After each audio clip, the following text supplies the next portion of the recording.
Hello, I am making a video because a friend of mine has this old Western Digital external hard drive. We don't have the power cord for it.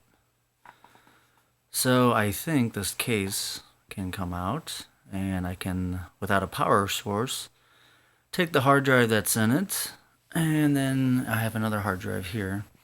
You take this little device here. This is pretty cool. This just plugs right into the pins on the back of an old hard drive. And you can see here it uses IDE connections or SATA connections. And then this plugs directly into your computer via USB. And you have to have a power source here for these old hard drives.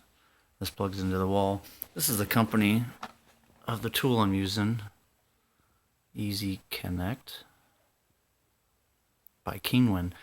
I got this at Micro Center, and it wasn't that much. I've used it dozens of times helping old people. This hard drive came out of an old PC, but he had all his iTunes or something on there. So, instead of booting up the old PC with, you have to get cables, you have to get a keyboard, a mouse, a monitor, I said, screw that. Let's just take the hard drive out, plug it into my Windows. And this is his Mac. I've already transferred it over to his Mac.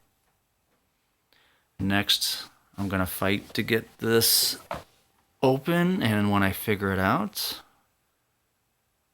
I'll take a video, or I'll add it to the end of this video. Stay tuned. Okay, after 5 minutes, I'm starting to get there. This is the bottom of the machine. Here. I got these little bitty screwdrivers. You've all seen these. I just kind of stuck it in here and started prying apart.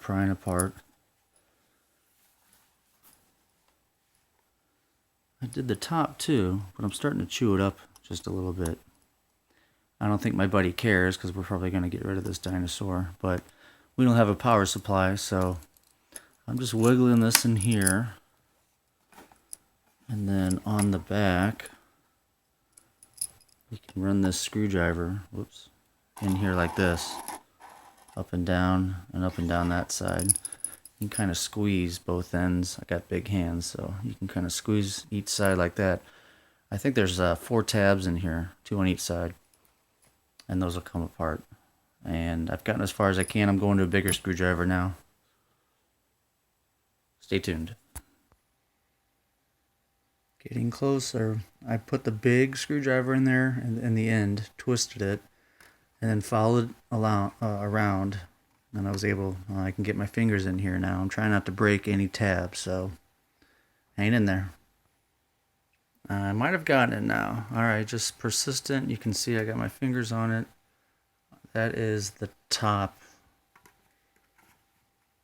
Yeah, and I really chewed it up, unfortunately. It was really tight in there. The bottom wasn't too bad. And now, if I can do this with one hand, this just pulls right out. Use my knees here. And the case just slides out. So this case is just plastic. But check out all the tabs in there. There's a whole line. There's like a ridge all the way around the top. See that groove there? I just took a real thin screwdriver and kind of ran it along there. Kind of like if you're swiping a credit card. And the bottom was kind of the same way. There's tabs here. Those 2 tabs are kind of where the power button was. That's this side. And there it is. It's just a standard hard drive. It says SATA, right? Well, if it focuses, it will. There it is. So here's what we do next. Okay, next I took 4 screws out, Phillips head on the other side, the 2 right here, and I believe there's 2, one here, and then this little hard drive should come out of its case. Whoop. Oh, there you go. I had to pry that off, but it's just on there by these tabs. You can just use hand pressure. That comes right off. And now this hard drive, I think, is just attached to this little plate, which you probably don't have to remove these two screws. I'm going to take them off anyway. Now that little backing plate is off, and I think it was just a way to get the ports from the back of the box to the hard drive. Next, we'll hook it up to this little guy. I'll try to get some better light in here. Here we go. Okay, if I remember, SATA has these little bitty slots there for the power supply and for the data. And this kit, this little guy here, which here's the USB for the computer, it's got all these little attachments, so you just find the right attachment and hook it up. There's the slot for the data. There's the power. This little tool has a slot for SATA. I guess that's the how the data flows. That goes through the little one. Sorry it's so dark. This one actually is the power, so there's a 4-pin, and it comes with a supplied female end, which plugs into the wall. I just plugged it into the wall, and I can hear the hard drive spinning. Last step is you plug the USB into the computer. I'm using a PC. I just plugged it in, and you can see it right here. I think it's called My Book, and I should be able to go into My Book, hopefully. Oh, it's over here. So that's everything that was on that external hard drive.